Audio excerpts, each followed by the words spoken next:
Thank you. I think we're the only people standing between you and your delicious buffet lunch, so thank you for making it this far. And welcome to this session on damages-based agreements. The future of funding, are they the future of funding, or do they still represent too high stakes a gamble for law firms? At Harbour, we fund litigation and arbitration, but also provide credit facilities and working capital for law firms. And we're getting more questions from law firms asking for support in providing damages-based agreements to their clients. So we thought it was timely just to look at the topic and see what those running law firms think. If you're expecting a line-by-line analysis of the 2013 damages-based agreements regulations or the draft regulations, you are in the wrong place. And so if you want to hit the buffet early, please feel free. Rather, what we want to do in this session is just explore why DBAs may make good business sense for some law firms, what you might need to think about in order to make them successful and profitable for your firm, and how you might navigate the practicalities of running cases on a damages-based agreement. If you've ever organised one of these panels, you will know that you have your dream list of speakers, your absolute dream team, and then you get rather glum thinking, well, they're going to be far too busy to do it. But I'm very glad to say that our dream team of speakers did say yes to having a conversation today. So we have them for an hour, even though they are too busy to be doing it, but we're very grateful that they've said yes. And they all have immense experience in running law firms, running disputes teams, and running cases on DBAs. So they're going to share some of their experiences today, and thank you for doing that. I'll introduce them to you. You have their biographies in your pack, but Natasha Harrison on my right is a managing partner of Boyes Schiller Flexner, a litigation powerhouse on both sides of the Atlantic. Natasha acts for investment banks, for private equity, investment funds, large corporates, governments. She's also a passionate diversity advocate and is well recognised for her work in that field. Richard Leedham, to my left, is a partner at Mishcon and head of the firm's commercial litigation team. He does FISMA Section 90 and 90A claims, acted in some of the leading cases in that area, and also litigates shareholder disputes, and as you may have read, has been busy recently in the insurance sphere. He's been doing that for many years, but acted for the Hiscox Action Group in the historic FCA business interruption insurance case heard at the Supreme Court earlier this year. And Martin Day, on my far right, is the senior partner and co-founder of Lee Day, celebrating your 35th birthday next year. So happy birthday, Martin. Martin acts for claimants in environmental, product liability, international claims. You will have read, I'm sure, about many of his cases, and I think it's fair to say, Martin, that many of the cases you take on would hold a lot more dread for other lawyers. There's no defendant which seems too big or powerful for you to go after them. Big pharma, governments, big oil, and his track record, I think, is set out in your pack. Can we just get straight into it? Damages-based agreements are not a new thing. They've been around since 2013. So, they're some years old now, but actually firms haven't been taking them up. And I'm just wondering why your firms, until more recently, haven't been running cases on a DBA. Natasha, can I start with you? If I can turn the mic. I think it's on. I think there were concerns about enforceability, particularly around hybrid DBAs, and no one really wanted to take the risk that they'd go through the litigation and then not be able to enforce the terms. I think we've got more comfortable now about enforceability as law has evolved, and there's more of a business need and a client need now for damages-based agreements, particularly as the class action arena has evolved and developed, which lends itself very well to DBAs. Martin, did you have any particular reasons which were preventing you from doing DBAs? I think two sides. First of all, that we were litigating in relation to conditional fee agreements for 20 years. So it took a long time for us to feel confident that the CFAs were not going to boomerang in the way that Natasha described. So I think the thought of actually going through those same sort of griefy disputes with defendants much filled our minds. But obviously now with DBAs, you realise actually it's the clients that you're going to be having those battles with, if anybody. And I think it was just slowly but surely well, two things to say. One is just the uncertainty surrounding DBAs when we'd had all these debates about CFAs. But at the same time, for us, in our international work, It was just simply a kind of logistical thing where, because on an international case, mostly the damages are based on local valuations, it just meant that the value of the claims was never going to be that significant, and actually getting costs in a more normal CFA type way was a more realistic way for us to do. But to be frank, in our employment cases, we've been doing DBAs for years. Obviously, it's the only route to which you can get costs. So in all of our group claims in relation to things like equal pay, where it was effectively the only way to getting the case sorted out. We have been doing that for a long, long time, but certainly in terms of my specific field, we've only really been looking at DBAs over the last 3 or 4 years. I think for us as well, it sort of goes to Natasha's point that being a commercial law firm and being used to getting paid at least something on cases, even if we were doing on some sort of contingent arrangement, the problems over hybrid DBAs that were deemed to be potentially unenforceable, that's what the single biggest thing that prevented us from doing them when they came in. And what changed for us was the recognition that funders such as Morris's Place Harbour, but also Burford and others, had designed and produced these so-called hybrid DBA arrangements where there's one arrangement between the law firm and the clients and another between the law firm and the funder that had been blessed by leading counsel and seemed to work. And once that became sort of current, it made us a lot more interested in doing them. Can I just ask you about that hybrid point? Because April 2013, Sir Rupert Jackson brings in DBAs. By 2014, in November, the Ministry of Justice is saying, well, actually, we don't want hybrid DBAs to be available, and because we think it's going to encourage litigation on a low-risk, high-returns basis. I mean, that always seemed a bit of a specious argument to me because, for any investor in a case, whether it's a funder or a law firm, you're not going to want to be pursuing a case where there's not a good chance of success. So, it's not actually encouraging litigation. I mean, quite the reverse. It's quite a good control on it. But I don't know what you think about that argument. No, well, absolutely. I mean, but for us, faced with that sort of debate, we thought, well, okay, trying to do a DBA with the client, where the client is paying something or is contractually obliged to pay something, when there was that sort of debate going on, wasn't going to work. But I think the beauty of the hybrid arrangements with the funders is their simplicity, that the client has a very straightforward arrangement with the lawyer where the client agrees to give up a certain percentage of the recovery come what may.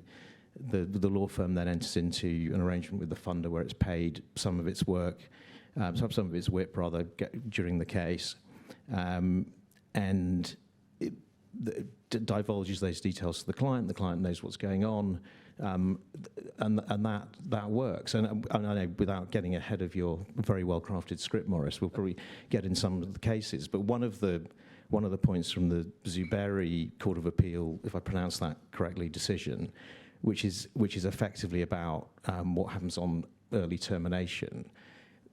But the Court of Appeal, the majority of the Court of Appeal, confirmed that a hybrid arrangement with the client is valid. There's no reason why that can't be valid. Between law firms and the client. Correct. Yeah. So,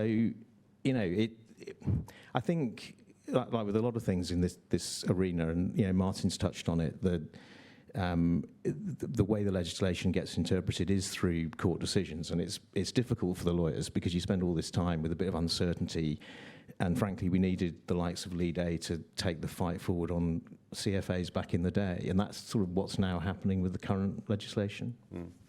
And so are there particular types of cases that are going to lend themselves well to DBAs? I certainly think so. I think the growth of Section 90 FISMA case, where institutional investors want to bring a claim but don't want to have any downside risk. In that situation, a DBA lends itself very, very well. You're back-funded, you have the hybrid DBA, and the clients stand no loss but only upside. And I think it reflects the evolution of funding in this country, when 20 years ago the courts feared that it would disrupt litigation, encourage frivolous litigation. And it just really shows how far we've come now. But certainly for your class actions, where the rewards are high, the case is strong, and investors don't want to suffer downside risk, I think that's a very attractive option for them. You do quite a lot of these FSMA cases, Richard. Are you seeing clients asking for help of this sort? I think one of the attractions is, I would say it's still relatively new. Like the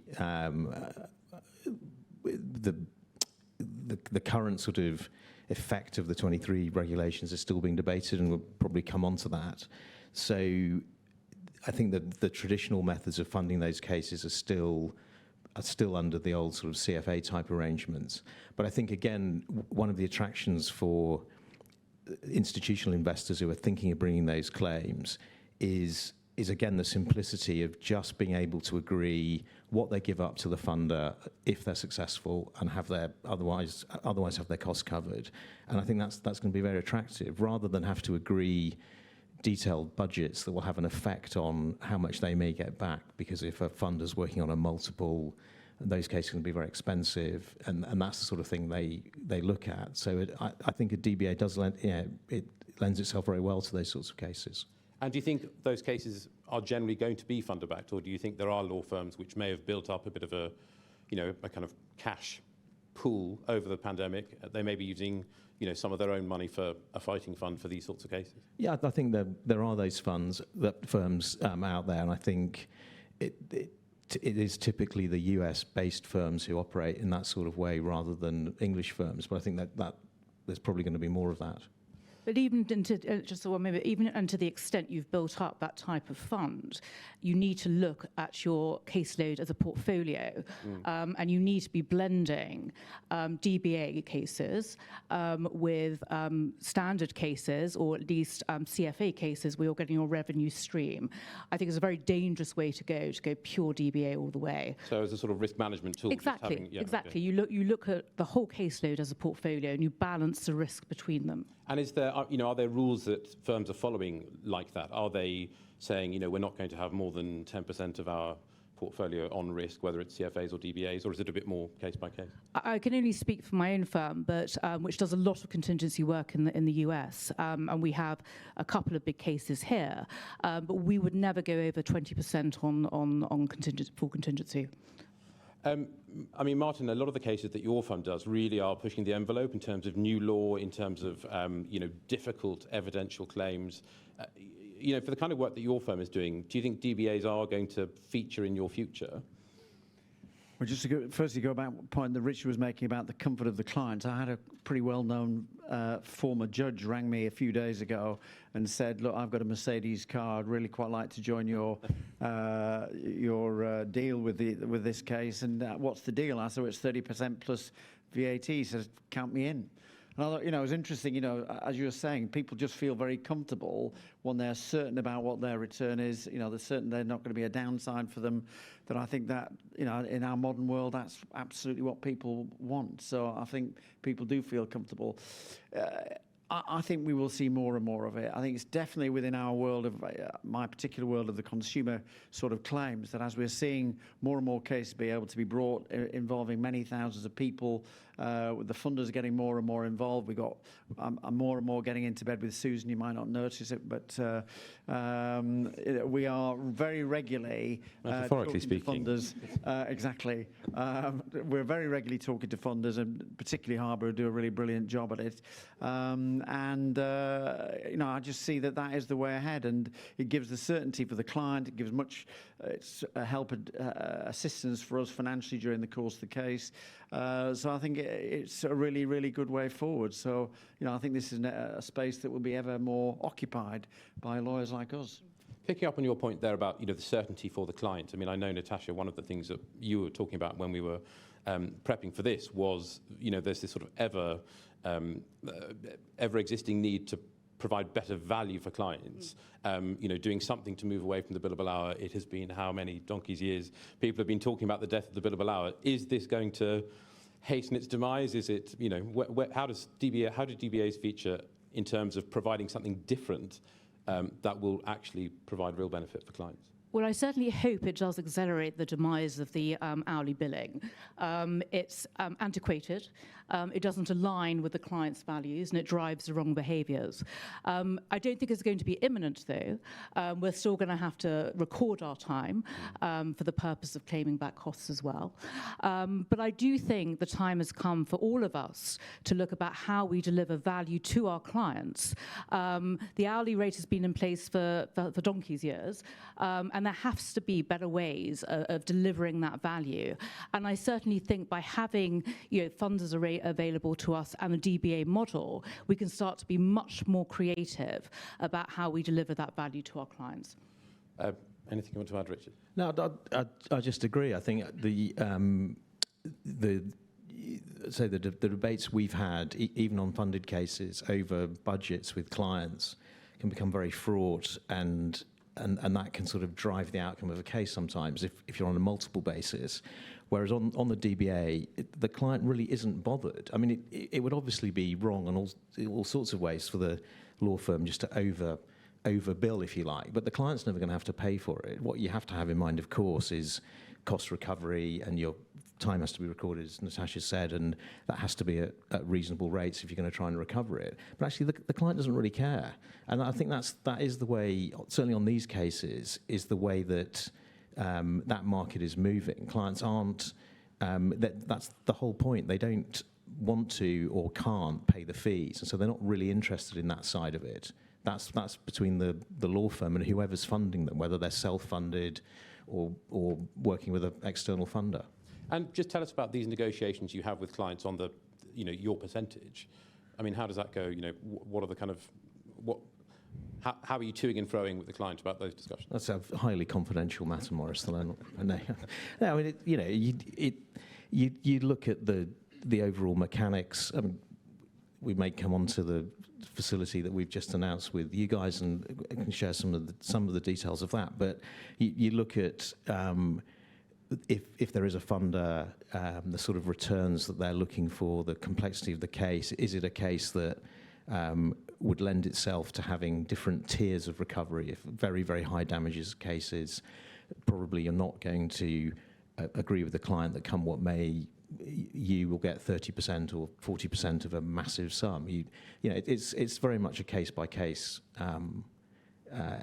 exercise. And of course, there are the DBA current rules say that the law firm can't take more than 50% of everything anyway. So that's the absolute sort of bottom end. And frankly, I think anywhere sort of near to that it sort of feels wrong, and it might be subject to challenge by a court over the reasonableness of a settlement. So you're going to be in the sort of 60 to 75% range for most cases, I'd have thought, of what the client will get.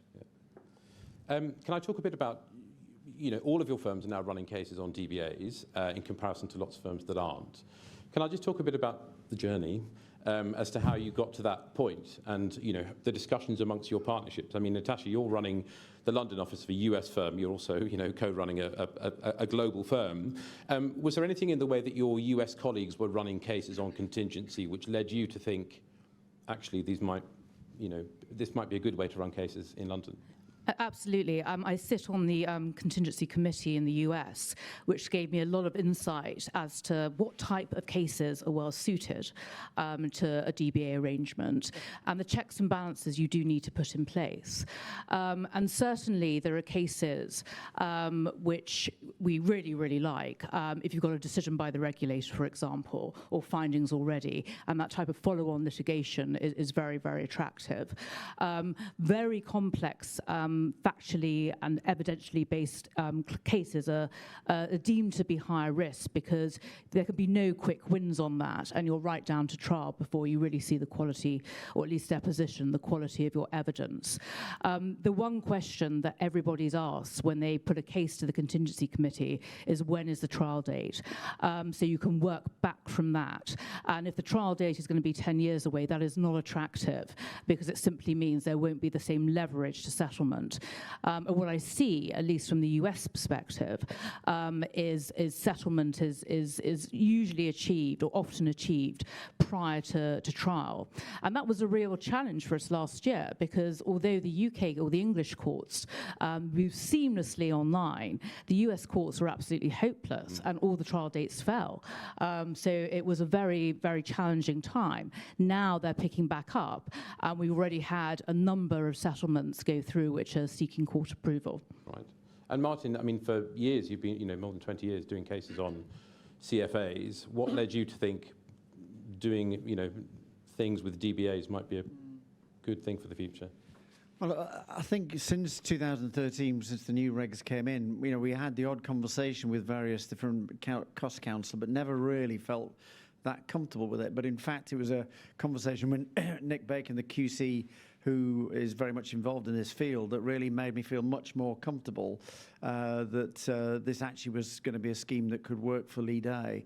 And that really put aside a lot of the fears I had, and particularly these concerns we've already discussed about all the litigation that surrounded CFAs, that he felt that this was not really going to be that Mark II, which just gave me the confidence. So we've decided to try it out on 3 or 4 cases. And with the benefit of funding as well, it takes a lot of the potential pain away. So I think, we feel that it is likely to be the future. Richard, at Mishcon, DBAs are big news. You mentioned the facility that Mishcon and Harbour have just put together. But I mean, that presumably is the result of quite a long conversation. Can you just tell us about, how did that conversation start, and how did partners come on board with the idea of doing it? Sure, and it links into what Martin's just said. I think again, recognising that these sort of hybrid DBAs with funders were available, our firm hadn't done any, worked closely with Harbour, but also with various other funders on a number of cases, and we're thinking, well, is there a way that we could share in some of that upside, but still have the protection of having a large part of our work funded with people we know and trust? And that discussion, as you say, started with you guys and took a couple of years to come to fruition. But what I think is really interesting about it in the context of today's discussion is that at quite a relatively early stage of that discussion, we were thinking, well, okay, how would this work, particularly from a regulatory point of view? Could we as a firm share in the upside of cases that we were working on with clients? And we went and took advice, not from the ubiquitous Nick Bacon, who slightly concerns me. He blesses so many of these things that if he's wrong, the whole thing will fall apart. But we went to another Silk, who told us that apart from the DBA route being the best route for us to share in a recovery, his advice was that because post-2013 the DBA regulations are what governs the way that law firms can share in recoveries in cases, or how those recoveries are dealt with in cases, if you enter into an arrangement where you're compliant with the DBA regulations, that's actually the best chance of surviving any regulatory scrutiny, because you can say, well, we're just doing what the DBA regulations allow. And then based on advice that the hybrid route with the funder paying the law firm and the law firm having a separate relation with the client was valid, that's what took us down that route. So I say it's interesting because we didn't set out as part of where we've ended up thinking we will do DBAs. We wanted to do something where we could perfectly legitimately and properly share in the risk of the upside on the cases, and that's where we've come out. And I think it's all somewhat ironic, given all the debate about the DBA regulations, whether they work or not, is that, as is the way in the world, we all get on with life and work around things. And in fact, well, the proof of the pudding, as always, will be in the eating. It's early days in this facility for us. As I say, we haven't traditionally taken a lot of risk on cases, and as it's a nascent operation, it's going to take some time before the cases come through, and we'll see where we go. But that's the background. I mean, it's quite interesting that point you were making there, just having firms having confidence to do these sorts of things, and even if the regulations are a bit of a mess, I think it was, you mentioned the Zerbury case. I think it was Lord Justice Coulson in that saying, nobody can pretend these regulations are the draftsman's finest hour, and yet here we are, firms running cases on DBAs. There does seem to be a bit of a judicial wind behind DBAs, or at least these sort of alternative methods of funding things. It sounds like your view is if the judges are in favour of it, we shouldn't be too hidebound by complex regulations. Actually, be bold and do them. Yeah, correct. And I think that there's a lot of jurisprudence is now built up through different cases. A lot of, there's a growing specialist area of the bar that looks at costs and the regulatory overlay with solicitors, and that advice is available, and go and see them, work out what works. I think also, interesting from views from others in the room, because we're not the only firm that is sort of moving this way, is that we found increasingly with CFAs, unless you were going to do a really quite aggressive CFA, by which I mean be paid relatively little either by the client or a funder during the case, and then try and take the maximum uplift at the end, that there's really little in it for a law firm to be paid at, say, 80% of its fees with disbursements covered, and then get a relatively small upside only if you're successful. For all the complexity that gives you with the relationship with your client, if not actual conflicts, then certainly I think sort of moral conflicts when you get to settlement levels where that you're going to benefit as a law firm if the settlement's at a certain level. We found those sort of quite unattractive mechanisms, and so something where you can genuinely take a bit more risk is that much more attractive. So there's obviously attractions to risk for law firms, for partners who are investing in cases, but just thinking about mitigating that risk, what are the sorts of things that you're, now that you're running these cases on DBAs, what are the sorts of things that you're requiring lawyers to do in order to mitigate the risk? What are the factors you're considering in order to, make the cases work successfully?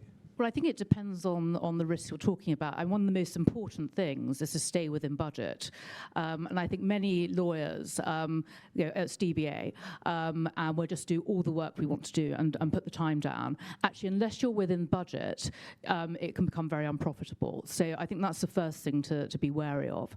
The second thing is what I alluded to earlier, is looking at your portfolio of cases. I personally would never want to have 100% on DBA. I like to blend with funded cases and then standard cases as well, which gives you the revenue stream through. And that way you can, your bottom line's good, but your upside, if you're successful, can be very, very significant. The third thing is the types of cases you take on and whether they're going to be suitable for a DBA, including the assessments of the merits. And really, you don't necessarily want to be taking on cases where there's huge uncertainty in the law and you're going to be up at the Supreme Court. However, intellectually attractive that is. And you also, I think, need to be careful with cases which are very factually and evidentially based. So looking at your budgets, looking at your portfolio, and really being rigorous on the assessment of cases for contingency or DBAs, I think is important. Yeah. On that point about merits, Martin, we've worked on cases where, you have an opinion from counsel at the outset, it's looking quite healthy, then the case progresses. By the time you get to trial, certainly in my view, it's kind of 50-50 by that stage. So, in terms of assessing the merits over the lifetime of a case, is that something... It's a continual process as opposed to, checking in once every 6 months? Yeah, definitely. It's a continuing process, but you also should be wary about overdoing that, because it's very easy to kind of get obsessed by a particular point in litigation. It's amazing how things actually kind of turn out all right in the end. And, for me, some of the biggest issues really are, is this case going to get to trial reasonably quickly? I was really going back to Natasha's point earlier on. If you've got a case that looks like it's going to take years and years and years, then that is not great for us. It's not brilliant for the funder either. So I think that will be one of my biggest issues. Is this a case we can bring to trial within a reasonably sensible period and get resolution? Because in the end, if you were going to lose, much better to lose sooner rather than it is over a lengthy period. So, that would certainly be an issue that would be much weighing in our mind. But you're right, obviously in the end, we constantly kind of reviewing case. We have a risk assessment committee within the firm that constantly looks at the larger cases that we do and keeps an eye on that risk portfolio to make sure that the balance is a sensible one for the firm. Can I just ask about data? I mean, many firms are a bit hopeless, aren't they, in collecting data on their own caseload and, monitoring, how long cases take to conclude, what you actually incurred by way of fees rather than what you estimate at the beginning. I mean, I would have thought in terms of managing your risk as law firm leaders, data is going to be quite important. So can you just tell us a bit about how your firms are collecting data and what data you are collecting? I think we're definitely in the hopeless category. I think I've got a broad feel about how it all works, but I couldn't put my hand on my heart and say, well, we've got some fantastic set of statistics that then tells you. I know when Susan came around knocking on our door at one stage and asked us for those sort of statistics, I kind of looked at her rather dumbly. But I'd say one has a feel for it.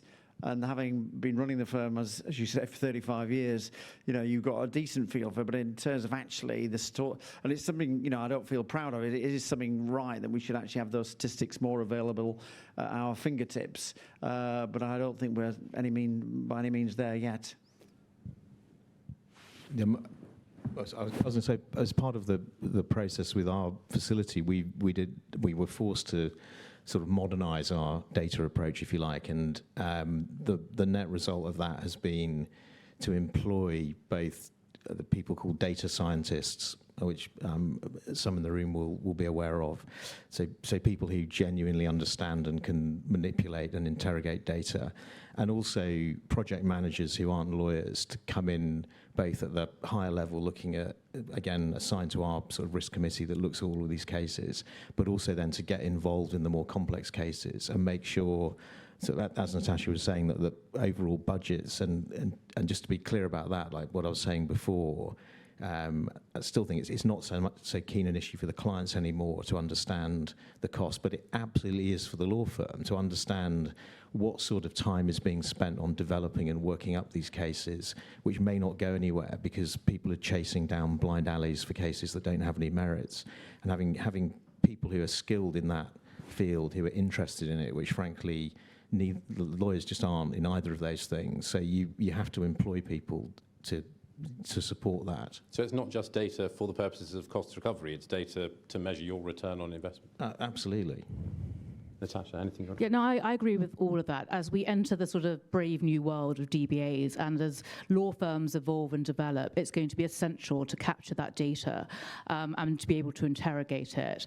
I don't know any law firm that to date has done that particularly well. But I also think you need to blend that data with experience and judgment. And if you stick too closely to it, you could be misled. There is no substitute for someone like Martin, who has been doing this for 35 years, casting his eye over and challenging those figures. So yes, I think we need to do a better job at collecting data. I think it will be important, but I don't think it is a substitute or a complete replacement for a litigator's judgment as well. The other thing I'd add to that is that and again, it is only the first sort of few months that we've been sort of working on the facility and looking at more of these cases, and a lot of them sort of coming across my desk one way or the other, is just the amount of due diligence that will get applied to them, that it would be completely the wrong view to take away that because of this, otherwise sort of meritless cases are going to be pursued. Almost the opposite. That all the things that Natasha touched on, we're looking at. The cases have to be strong on the merits. There has to be good chances of recoverability. Hopefully not too lengthy, not too much witness evidence. You're cutting out a lot of opportunities by pursuing that, but that's because it almost inevitably and rightly there will need to be adverse cost protection that will come with the funded package. The AT insurers will be looking also for good cases to support because they don't want to be left paying out adverse costs. So and that's partly because of obviously how the English system works, but there are all those built-in protections for some sort of floodgates argument of otherwise meritless cases being fought. I mean, that's an interesting point, that issue about regulation. And, there's lots of calls for greater regulation of litigation funding or greater regulation of these sorts of, law firms working on this sort of basis. I would say this, wouldn't I? But, I mean, there does seem quite a lot of oversight in the system already in relation to the courts, having an eye on these sorts of things. I don't know what your view is on regulation. Should we have more? You know my view, which is why you asked the question. I think there's so much regulation in this world that the last thing the litigation funding market needs at the moment is some sort of external regulation of what happens. The Association of Litigation Funders that all reputable funders and Harbour are members of is yes, it's self-regulated, but members of that association have to demonstrate to each other that they've got the right level of assets, and only reputable litigation funders survive because if you're not, you disappear and no one wants to work with you. And as we've touched on, the way that the courts are looking at the cases effectively, whether it's regulation through court decisions is probably it's going too far, but it's validating what works, what doesn't work, and you see it in the security for costs arena, different decisions there as to how those processes work with a funded case. I think that's a perfectly acceptable way for the market to develop. I disagree. Yeah, excellent. I think that funders should be regulated, assuming they can find someone to regulate them. And the reason is as follows. We have some brilliant and very well-established funders, Harbour being one of them, who we've worked with. But what I have seen over the last few years is all manner of people popping up purporting to do litigation funding, whether it's hedge funds, whether it's one-man bands, walking the city and offering their wares. We've seen some go down, and I think that brings into disrepute a really, really important market. There is so much money around at the moment that many investors are suddenly looking and recognizing that litigation is an asset class, and this is encouraging even more people to offer funding on the market. And so I do think that actually regulating the funders, ensuring they know what they are doing, it can only be a good thing, and your harbours and the like will benefit from that as well. Yeah, well, I mean, I think good funders shouldn't have anything to fear. Exactly. But I mean, can I just ask you a point about conflict? Because the other thing that's part of this argument is people saying, if law firms have, a big interest in cases, some sort of conflict might arise. I mean, presumably it hasn't really arisen in CFA. So, what do you think? Does this new way of funding cases give rise to any sort of ethical issues that law firms should be considering? I don't think it does, because you're fundamentally aligned with the client and success. If you're successful, the client's successful, and vice versa. I don't see a particular issue in that respect, and I see it as a graduation from the CFA model. Now, there may be times where conflicts come up, and I think in that situation you need to be able to step back, get independent advice. But I think as a basic premise, I don't see a huge issue with conflicts. Martin. The one area, just really following up a point that Richard made earlier on, which was that at the high end of the regulation in terms of 50% seems to me just wrong, actually. And I rather like the proposal that Rachel Mulheron and Nick Blake came up with, the idea of, so those of you aware that when you get the percentage from the client, the legal costs that you get back from the defendants go back to the client. Well, trying to explain that to a client is really, really difficult. And I thought that their compromise of reducing down the maximum from 50 to 40, but then the costs go to the lawyers as the quid pro quo, was actually quite a sensible line. I think in the end, that what the client is interested in is the bottom line for them. And all this complicated stuff about costs, I don't think does the system any favours. So I would like to see that percentage come down from 50, even maybe to 35%, but where the actual legal costs go back to the lawyers. I think it's a much easier way for the clients to understand it. I think it feels much fairer. And in terms of the points you're both making about regulatory, I kind of not sure myself. I agree with what Richard's saying, that actually a lot of that responsibility lies with us as the lawyers. You know, if you get some dodgy hedge fund who comes to you saying, look, we've got this cracking wheeze of a scheme, well, you know, that's partly your job to actually check out to make sure that they are decent, that they're likely to kind of survive and all that. But at the same time, you know, we're all busy law firms, and actually having a regulator that came in and said, well, actually, these firms don't meet the criteria, I think would be a great help. So I can see both sides of the argument. But the main thing for me is that I think it's got to be fair for the clients. I think at the moment that 50% line is too high. What do you think about the regulations mandating something like that? No, I think that is one of the good things that's coming out of the discussion from Rachel and Nick. It would be interesting to know where that's got to. I mean, I think the MOJ is still sitting on their recommendations. We don't know when or if the draft proposals are ever going to get into law. But I think that was hinted at before. I think a sort of 50%, it just feels a bit too high overall. I mean, if anyone does know what's happening with the DBA reform project, it'd be great to know. It seems it's stalled a bit, I think not through any reason at QMUL and with Nick and Rachel, but I think it's sort of still in consultation. Just thinking about those new draft regulations for a moment, I mean, there are some interesting things in there. There's this point about, you know, opt-out actions under the Competition Act, and you know they're suggesting that, you know, for consistency, 19.6 type actions, you know, should also be out of the scope of DBAs, or DBA shouldn't be allowed for them. And we were talking about group claims and collective actions this morning. I mean, do you think there's a rational basis for that kind of?